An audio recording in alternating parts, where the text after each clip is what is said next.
I left my cheating wife stranded at her hotel and then grill her for hours about her stolen car. This is the story of how I left my cheating wife stranded at the hotel she was cheating at, and how I tormented her until to her eventual downfall. It all started on a seemingly ordinary day when I found a hotel keycard hidden in my wife's purse. Listen, I was only looking for some chewing gum, and that is where she keeps it. The gum wasn't in the main pouch, so I went digging for it. I never get into her purse otherwise. Anyway, it was a Holiday Inn Express key, and I was certain we had never been there together. Immediately my heart began to race, and I started trying my best to jog my memory to remember if we had ever stayed at a Holiday Inn before. I just couldn't remember, so instead of confronting her about it immediately, I decided to do some detective work and figure out what was going on. I figured if she was actually meeting someone at a hotel, then I would need to look for a pattern and determine if and when she could have been meeting her affair partner. With patience and a little bit of luck, I managed to decipher a pattern. Now, I may be wrong about some of these days, but there is always something that she has to do during the week that she doesn't tell me about ahead of time. Like one day it might be that she has to go tan, and as it turns out the wait times were extended.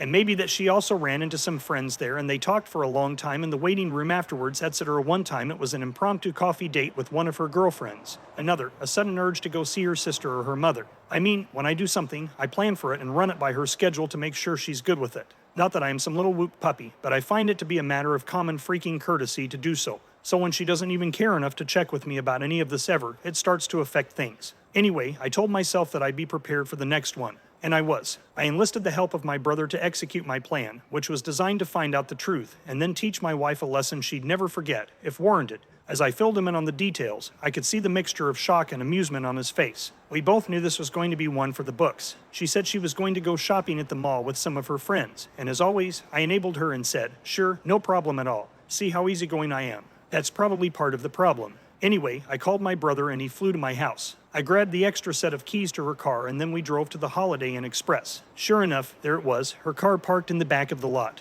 Imagine freaking that. What an idiot. I was absolutely devastated, but that devastation quickly turned into a fierce anger. From the second I stepped out of his car, I started to record the entire thing on my phone, narrating every step like a true crime documentary host. I even made sure to capture the hotel sign and the surrounding area in the background as proof. So I had my brother drive my car to his house, and I followed behind him in her car. I drove her car to my brother's place, parked it inside his garage, and then took my own car back home. My heart raced with anticipation as I imagined her reaction when she would realize that her car was gone. I sent her a text asking how her day was going. She said they were having a great time. Oh, I'm sure they were. I didn't say anything else. Soon enough her world would be falling apart. Hours later she ended up having to get a ride home from her sister, who was completely unaware of the situation until this point. When she finally arrived, she told me that her car had been stolen from the mall, and I had to suppress a grin as I secretly recorded our conversation with my cell phone video camera. I decided to have some fun with her, so I started asking her questions about the supposed theft. The more she stumbled through her answers, the faster I fired off my questions.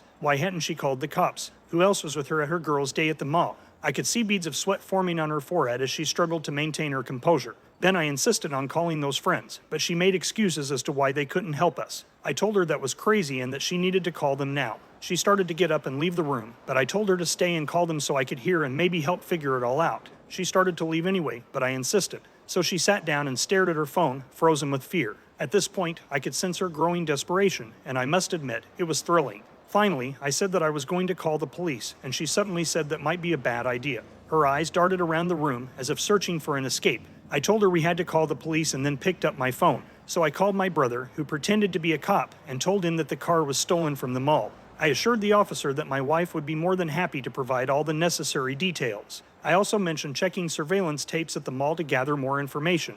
My wife's face turned a ghostly shade of white as she realized the severity of her predicament. By this point, my wife was in full panic mode. I bombarded her with more and more questions and asked why she wasn't helping. I also asked her where her shopping bags were, and she said that she had accidentally left them in her sister's car because she was stressed about the car. I told her to call her sister to have her bring her stuff back to her, but she just wouldn't do it. So I kept the pressure on, but she would not break. In the end, this worked out in my favor, but I was trying my best to crack that confession open. So after hours of drama and then supposedly waiting for the police to arrive and ask her questions, I just told her that if she wasn't going to actually try to help find the car or assist the police, I was going to have to divorce her. Her jaw dropped, but I was just getting started. She was in disbelief as I called the divorce attorney right there on the spot. I scheduled a consultation and marked the appointment on the calendar in our kitchen.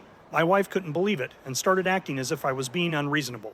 I played it cool, telling her that I couldn't be with someone who couldn't help protect our assets and that she needed to leave. I added, I'm glad I'm seeing your true colors now. Although I would really be angry if you had done something, like cheated on me. Oh, that would have been way worse. I'd really be going over the edge if something like that had happened. Her eyes widened with terror. I told her that she needed to pack her things right then and there and to leave. I knew she would go to her sister's house, so I said I would handle the car situation and send the cops to her sister's house to ask her any questions they needed to ask her. I added a little more salt, saying that she would also be able to get her shopping bags back finally. LOL. Terrified and confused, my wife packed her things, the weight of her guilt growing heavier with each item she stuffed into her suitcase. I could hardly contain my excitement, knowing that the final act of my revenge was about to play out. As she walked out the door, I felt a strange sense of calm wash over me. It was as if years of built-up tension were suddenly released, and I knew that I had finally taken back control of my life. But the best part was yet to come. I then went straight to my computer where I uploaded and edited the video footage I had recorded all day long. I even added dramatic music and captions to highlight the most incriminating moments. With a wicked grin, I posted it on Facebook, tagging her in the post. I knew that her friends, family, and coworkers would all see the truth, and that her world would finally come crashing down around her. The hours of agony she went through as she slowly realized the truth were incredibly satisfying. I reveled in the revenge I had crafted, feeling absolutely no remorse. As the video spread like wildfire, my phone began to blow up with messages from confused and concerned friends. They said they had reached out to her as well, but that she hadn't responded yet. I could only imagine her humiliation as she struggled with all of the bombardment. I still haven't found out who she was with, but I am still trying, and if and when I do, I'm going to destroy his life as well. In the end, my cheating wife was left with nothing but her own shattered reputation and a crushing sense of regret. As for me, I emerged from the experience stronger, wiser, and more determined than ever to live my life on my own terms. And that, my friends, is the story of how I left my cheating wife stranded at the hotel she was cheating at. Sometimes, karma has a funny way of working things out, and in this case, it was a dish best served cold. Remember, trust your instincts and never be afraid to stand up for yourself. Because when the dust settles, you might just find that you're better off without those who would deceive you. How well do you think he did? Is this level of revenge for this type of action always justified? Let us know your thoughts in the comments section below. When you subscribe, be sure to click the notification bell. Click here for more Tangled threads.